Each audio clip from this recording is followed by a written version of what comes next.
Hey, salut à tous, c'est Stigwood, j'espère que vous allez bien. Me voilà de retour de vacances et on enchaîne avec le camion pour que je puisse repartir en vacances tout simplement. Donc là on va faire donc les tours de roue, on va les isoler, poser des planches, donc on a déjà commencé là-bas, on va faire pareil de l'autre côté, comme ça on va pouvoir mettre le lit dessus. Et ensuite on fera le toit ouvrant, l'installation de la batterie et on verra si on a le temps pour le reste. Allez, c'est parti!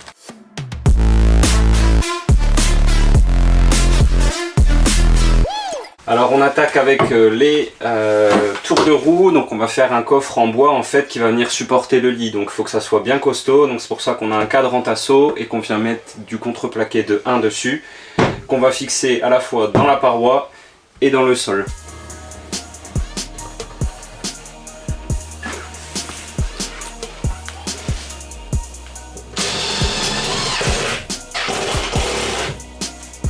Ok, ma petite. T'aimes bien te faire filmer? Pourquoi? Ah, parce que ça, je vais le laisser, hein. Au doute, mais Ouais, je veux dire, il y a peu de gens qui me reconnaîtront à partir de ça. Hein.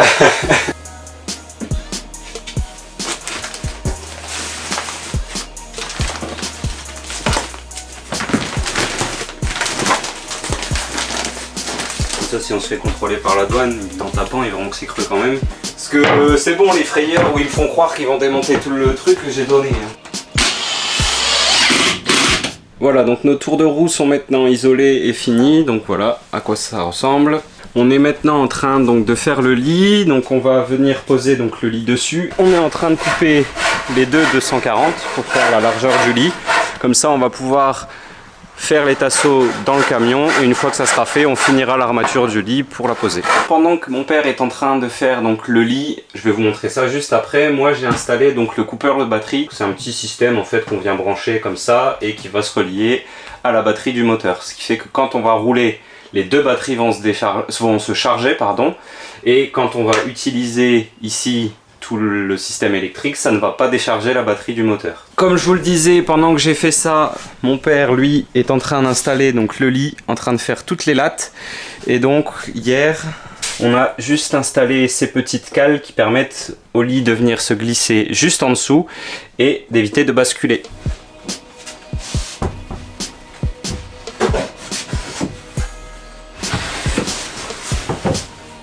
Bonne nuit. Alors là, je suis sur le toit du camion. On va percer du coup le trou pour le toit ouvrant. Et bien, on va espérer après que ça tombe plutôt pas trop mal pour pouvoir bien faire le joint et que ça ne fuit pas parce que sinon il va y en avoir partout. Allez, réponse dans 5 minutes.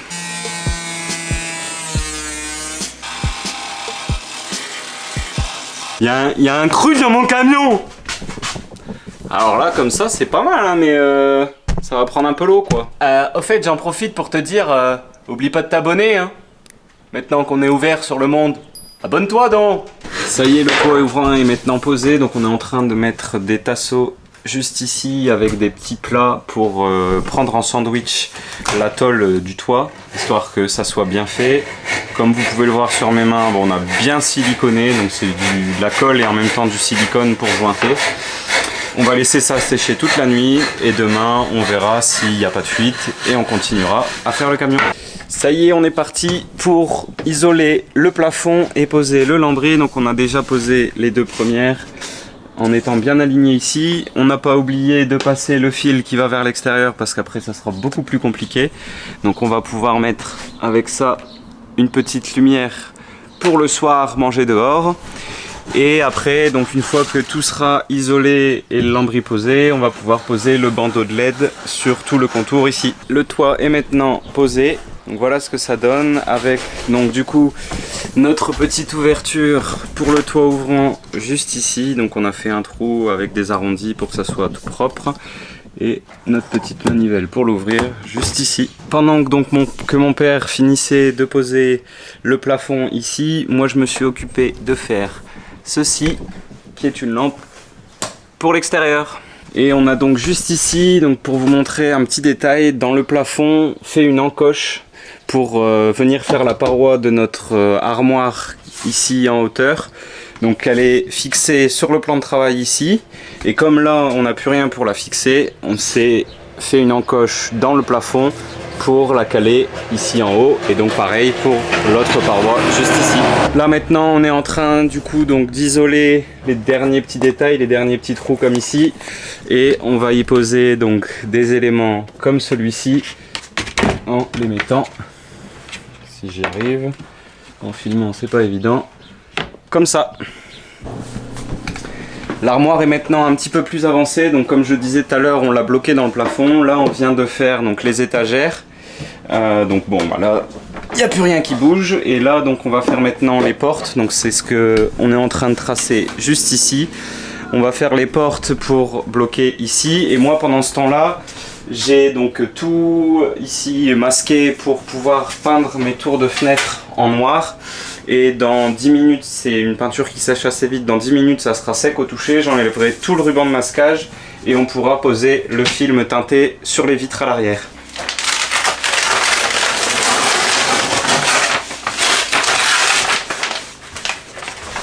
Voilà ce que ça donne une fois qu'on a enlevé le ruban de masquage.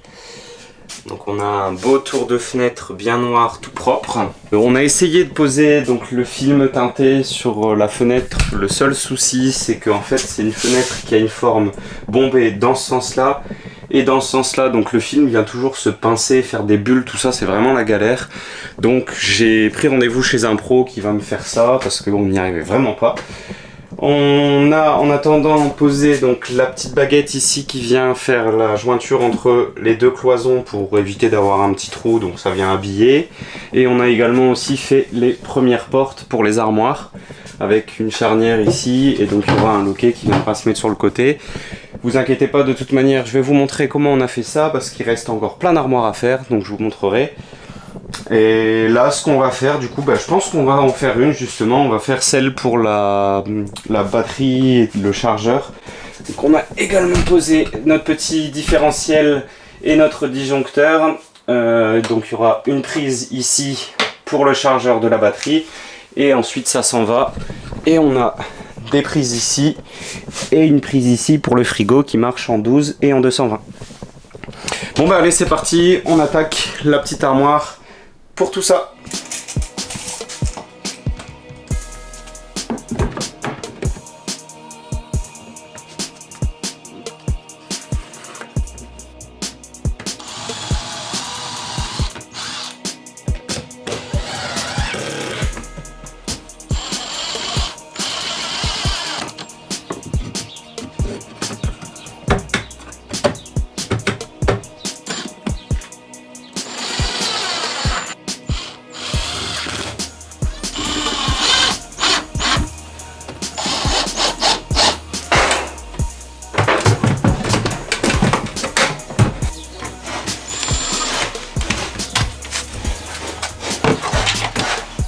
Là on est en train donc de poser la paroi qui va aller sur le côté du frigo et qui va nous faire la petite étagère à bouteilles, donc pour l'huile, le vinaigre, donc avec les planches qui sont là, qui sont un petit peu orientées vers le bas pour pas que les bouteilles puissent bouger et sortir dans un virage par exemple.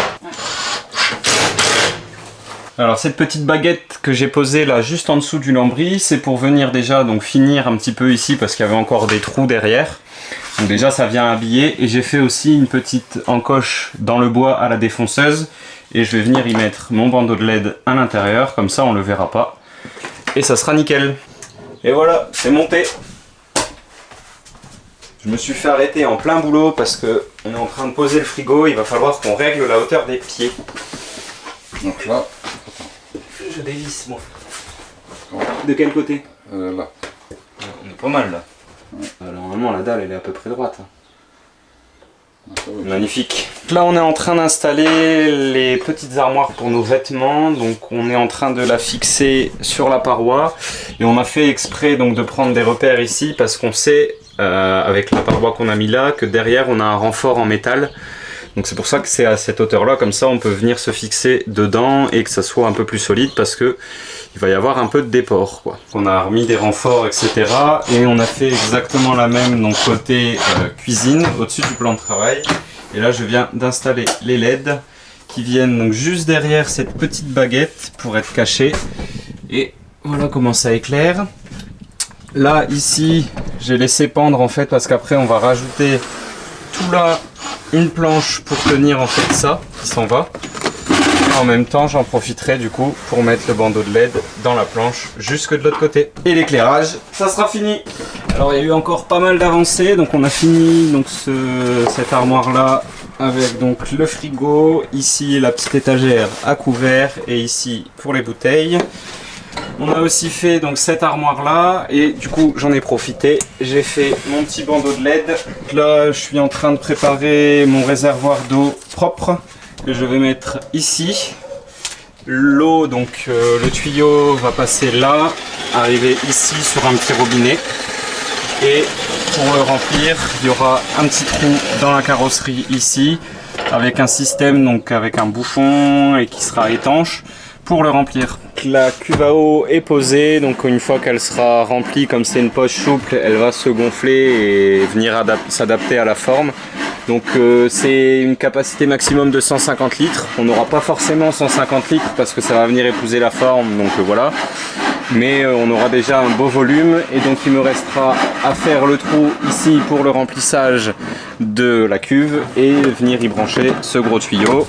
Et l'autre il passe là-bas derrière et il ressort ici, et donc là on va faire un système pour brancher le robinet.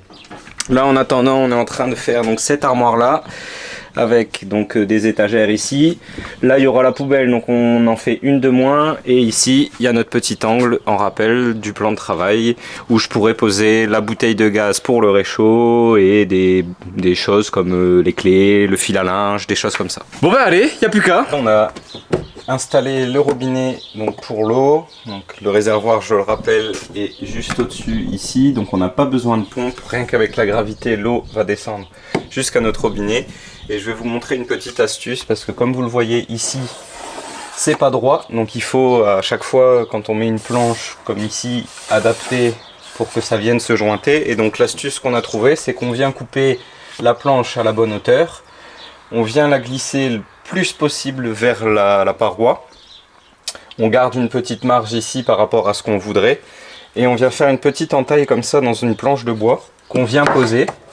On met le crayon dans la petite entaille et on va tout simplement suivre la paroi comme ça tout le long en traçant avec le crayon, et comme ça on a exactement la courbe qu'on doit avoir par rapport à la paroi. Ensuite du coup on vient le plaquer contre la paroi et là on peut mesurer du coup la distance qu'on veut ici et couper notre planche comme on le veut. Ça y est, il y a pas mal de choses qui ont avancé, donc déjà toute cette partie là est finie, les cloisons sur les côtés sont posées, les portes aussi. Et on a reçu aussi notre gaz. Alors il n'y a pas de système de fixation pour le gaz, et en plus de ça il y a un petit passage ici, donc s'il y a des miettes ou des choses comme ça qui passent en dessous, il faut pouvoir l'enlever. Donc ce que j'ai fait comme système, c'est que j'ai mis des petites cales en fait en bois sur le plan de travail, et si on vient mettre, on vient l'appuyer et là il bouge plus. Et au moins on peut l'enlever pour le nettoyer. Maintenant que le gaz est posé, on va faire un petit système donc pour venir mettre un tasseau ici pour éviter que les choses puissent tomber à l'avant, parce que là il n'y a rien qui retient, juste à cet endroit là. Donc on va mettre un tasseau ici et on va mettre aussi une petite plaque en alu juste derrière donc le gaz, pour au cas où, on sait jamais, une petite projection de sauce tomate, des choses comme ça, éviter d'aller salir le siège, et même pour la chaleur ça sera pas mal et ça sera beaucoup plus facile à nettoyer. Donc on est parti, on va couper une planche donc de cette taille là qu'on viendra mettre derrière, donc ça sera collé sur la planche, et la planche elle on viendra la fixer ici, et après on n'aura plus qu'à faire un petit contour en aluminium sur les bords pour finir tout ça. Donc là j'ai déjà préparé ici mon petit trou pour la durite de gaz. Donc hop, je viens le caler contre le siège. Ici du coup je viendrai le fixer dans le siège. Ensuite pareil, ici j'ai préparé le petit trou pour le gaz. Je viens mettre ma plaque. Et là, donc ça sera collé, hein. Là pour l'instant c'est juste pour vous montrer.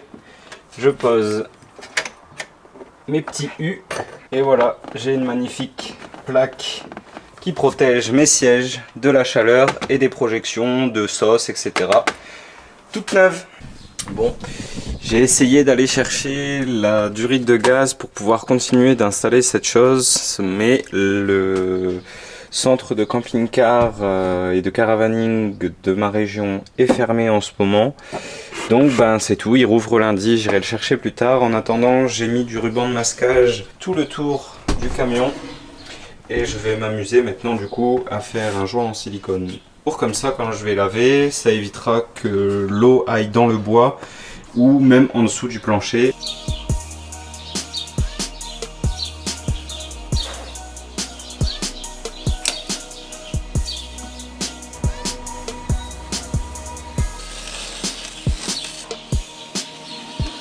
Notre magnifique joint est fait et avec le ruban de masquage, ça fait quelque chose de vraiment très propre. Bah sur ce, moi je m'arrête là parce que comme vous pouvez le voir, il va faire nuit et j'en peux plus. Donc on se retrouve demain pour les petites finitions.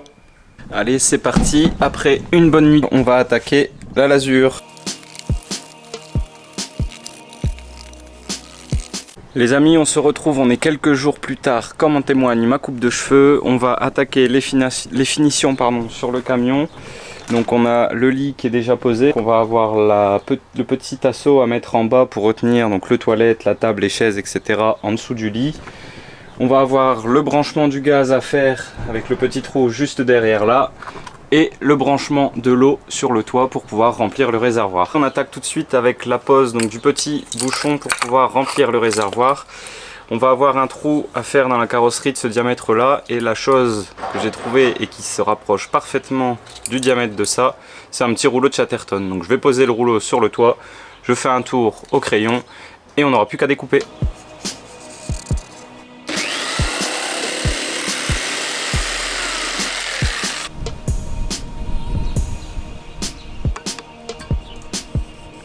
La suite du branchement, c'est en dessous. Alors j'ai pas pu vous filmer parce que en fait c'est dans un endroit très sombre.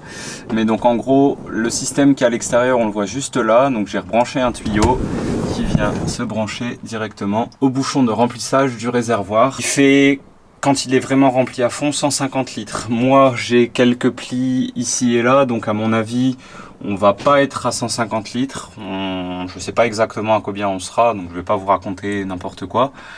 Et j'ai pas vraiment d'autre moyen de le savoir que de le vider et de mesurer. Simplement, c'est une info qui m'intéresse pas trop. Donc on va dire que j'ai entre 100 et 130 litres à peu près. On va passer donc à l'installation du gaz.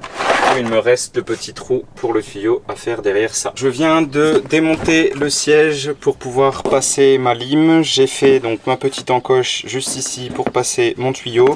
Donc ici c'est la fin du tasseau et ici le début. Donc j'ai repéré aussi l'endroit du passage du tuyau. Et donc, s'il veut bien ne pas se barrer, quand on vient plaquer le siège contre, on voit que le tuyau coulisse encore, mais difficilement, donc c'est juste bien. Il sera pas pincé et il bougera pas trop, donc ça c'est parfait. Maintenant ce qu'on va faire, c'est que la bouteille de gaz, elle va être placée juste ici. Donc on va faire un petit trou pour le tuyau aussi. Et après, on n'aura plus qu'à passer le tuyau donc derrière le siège et le faire revenir juste là pour arriver à l'endroit où il y aura notre bouteille. Petit changement de programme.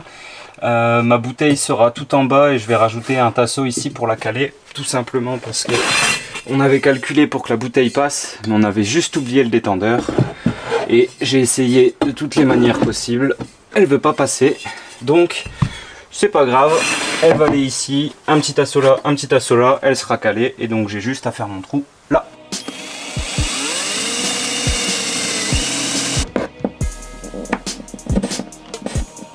Petite astuce pour mettre un tuyau sur une tétine comme ça. Là, comme moi je suis un galérien, j'ai essayé tel quel, ça ne marche pas. On prend un verre d'eau bien chaude et on met sur 2-3 cm dans l'eau chaude pour le ramollir un petit peu. Et là on le met directement. Ça y est, c'est branché ici, donc on va ouvrir. Je ne sais pas si ça se voit à la caméra, mais on a bien du feu. Premier essai de remplissage de l'eau. Alors, juste ici, c'est en train de couler. Et moi, je suis à l'intérieur en train de vérifier que tout se passe bien et tout se place bien. On est enfin parti en vacances, donc ça fait quelques jours que le camion est terminé. Je vais vous laisser avec quelques petites images donc, de l'aménagement une fois terminé. Mais moi, je vous laisse, j'ai apéro. Ciao. Everything I do so instinctive and so passionate. Every word I move so descriptive like an adjective. I got a vendetta against people who patented being negative when you should be getting after it. I got facts over tracks, this and that. Spitting slow, spitting fast. I could roast, I could gas. Think I'm okay at last, but I don't know if that can erase all the past. And the pettiness, a reflection of the emptiness. Hilarious, you think you're worth my time, you're delirious. Mysterious, because you hide behind a fake exterior. Inferior, you know I'll always be a bit superior. Get off of me, this ain't no humble brag. I want you to hear words, you can say them back.